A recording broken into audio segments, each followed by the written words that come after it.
Seorang pria berusia 125 tahun. Kaki menginjak roh angin. Datang ke pria 6 tahun. Dan orang tua itu sebenarnya adalah putri dari pria ini. Apa alasannya? Buat pria ini terlihat abadi. Semuanya harus dimulai dari tahun sebelumnya. Nama pria ini adalah Arthur. Menggunakan seumur hidup mempelajari makhluk fantasi. Dan tulis semua temuannya di buku. Bahkan cara bagaimana menyatukan metode dunia biologis. Semua ditulis dalam. Setelah Raja Iblis dari dunia elf tahu, mereka menjadi ingat pada buku ini. Jadi Arthur menyegel harta itu. Dan membuat lingkaran pelindung di sekitar rumah. Putri yang berusia 6 tahun, Lucy, tidak tahu keberadaan lingkaran perlindungan. Ketika sedang bermain, tiba-tiba diserang oleh sekelompok monster. Arthur demi melindungi putrinya, bertarung dengan sekelompok monster. Tersapu oleh elf angin dalam pertarungan. Sejak itu Arthur menghilang tanpa jejak. 80 tahun kemudian, Jerry ada di loteng kastil leluhur. Menemukan buku ini. Dan bertemu tikus elf. Dia memberitahu Jerry, membuka blokir harta karun dapat melihat matahari lagi. Ogre pasti akan datang untuk mengambil buku itu.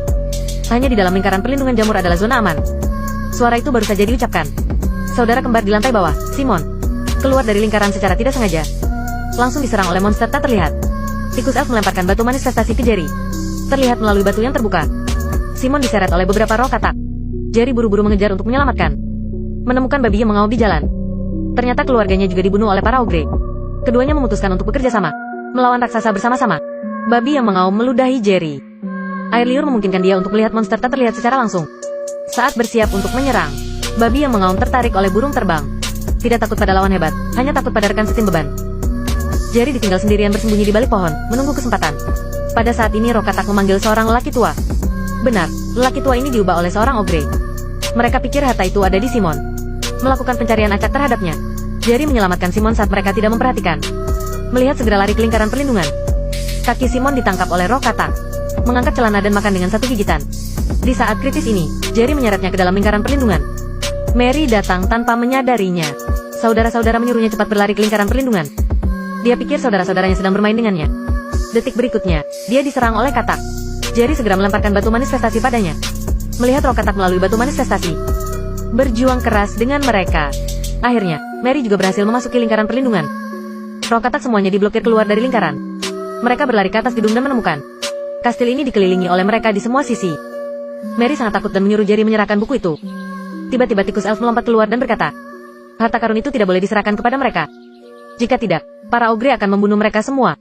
Harta itu harus tetap berada di lingkaran perlindungan. Dengan tergesa-gesa mereka memutuskan, bakar buku di depan kodok.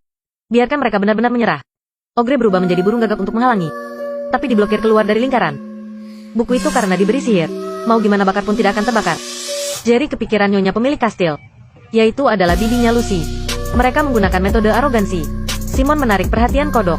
Jerry dan Mary melarikan diri melalui jalan rahasia. Setelah roh katak menemukannya, ia mengejarnya sepanjang jalan. Bocah itu ditangkap oleh monster itu. Melihat akan segera menjadi segumpal daging. Pada saat hidup dan mati, ambil batang besi untuk menusuk monster itu. Mereka memanjat keluar dari jalan rahasia, menutup penutupnya. Troll itu bergegas keluar dari terowongan rahasia. Tanpa diduga, dia ditabrak mati oleh mobil. Jerry datang ke panti jompo untuk menemukan bibinya Lucy. Meminta dia untuk solusi masalah ini. Dia mengatakan bahwa sampai sekarang, hanya ada ayahnya. Yaitu hanya kakek Jerry yang bisa membantunya. Kemudian bibi Lucy memberitahunya, meskipun ayah tersapu oleh elf angin, tapi tidak mati. Menemukannya adalah satu-satunya harapan kalian. Tiba-tiba di luar jendela, roh katak itu mengulurkan tangan dan mengambil harta itu. Bibi mengambil garam yang mereka takuti dan membuangnya. Beberapa halaman telah dicuri dari perebutan. Roh kodok menunjukkan halaman yang direbut ke ogre.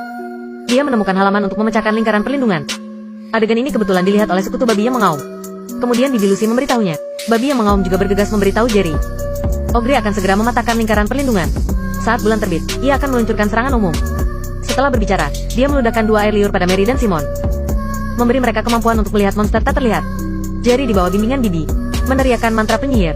Panggil tunggangan Arthur, Griffin. Griffin memimpin mereka untuk menemukan kakek Arthur. Ternyata dia dibingungkan oleh para elf angin. Kehilangan rasa waktu. Terperangkap di sini oleh elf angin selama 80 tahun. Ini juga alasan mengapa dia selalu terlihat abadi. Jika pergi dari sini, akan berubah menjadi debu. Jerry tidak punya harapan. Hanya bisa mengandalkan dirinya sendiri. Kembali ke kastil dan temukan katak. Sedang melempar ramuan ajaib di sekitar lingkaran perlindungan. Mencoba mematahkan lingkaran perlindungan. Ibu juga pulang saat ini. Mereka menghentikan mobil ibu. Mary meraih kemudi. Injak pedal gas sampai akhir. Cepat bergegas ke lingkaran perlindungan. Jerry menjelaskan kepada ibunya seluk-beluk masalah ini. Tapi ibu tidak percaya. Dalam keputusasaan, Jerry harus mengeluarkan batu yang terbuka. Melalui batu yang terbuka, dia melihat roh katak yang padat. Semua yang ada di depan mengejutkan ibu. Segera setelah itu, mereka berdasarkan buku itu, mulai membuat berbagai alat serang untuk menghadapi monster, dan taburi setiap jendela dengan garam. Sekeluarga berdiri membelakangi. Bulan terbit dan lingkaran perlindungan gagal. Pemimpin kodok memberi perintah. Siluman katak berkerumun untuk menyerang. Mereka bergegas keluar dari lantai satu demi satu. Jerry mengusir mereka dengan saus tomat. Semakin banyak siluman katak yang masuk ke kastil. Jerry dan mereka lemah. Tidak bisa menghentikannya sama sekali. Serangan sengit dari banyak siluman katak. Akhirnya mereka terpaksa mundur ke dapur. Lalu sembunyi di lemari. Tunggu semua katak memasuki dapur 8. Jerry mengambil kesempatan untuk menyalakan jebakan yang dibuat. Hanya mendengar bang yang keras. Semua siluman katak diledak mantul oleh saus tomat.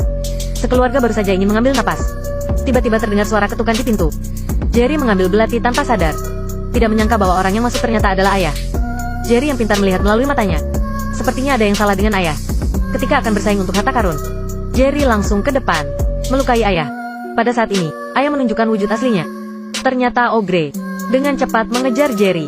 Jerry melarikan diri ke loteng melalui terowongan sempit. Raksasa itu langsung berubah menjadi ular sanca raksasa. Lilitkan Jerry dengan erat. Tikus elf bergegas keluar pada saat kritis. Jerry mengambil kesempatan itu dan buru-buru naik ke atap. Dan Ogre gila. Menembus atap dan terus mengejar Jerry. Jerry naik lebih tinggi dan lebih tinggi. Mendaki ke atap itu putus asa. Dalam keputusasaan dia melihat babi yang mengaum. Jerry yang pintar melemparkan buku itu ke udara. Ogre demi merebut harta karun itu, berubah menjadi gagak terbang. Babi yang mengaum adalah musuh alami burung. Mencari kesempatan untuk menangkap gagak. Menjadi santapan lezat di mulutnya. Akhirnya, Arthur menginjak elf angin. Datang ke putri yang berusia 86 tahun, Lucy. Ayahnya tahun lalu demi melindunginya. Tersapu oleh elf angin. Tanpa diduga, setelah 80 tahun, ayah dan anak bisa bertemu lagi. Dua orang itu berjabat tangan. Lucy berubah kembali menjadi dirinya yang dulu ketika dia berusia 6 tahun. Ikuti ayah dan elf angin menghilang perlahan-lahan. Dia dan ayah bisa bersama selamanya. Mereka pergi ke dunia fantasi peri yang paling indah.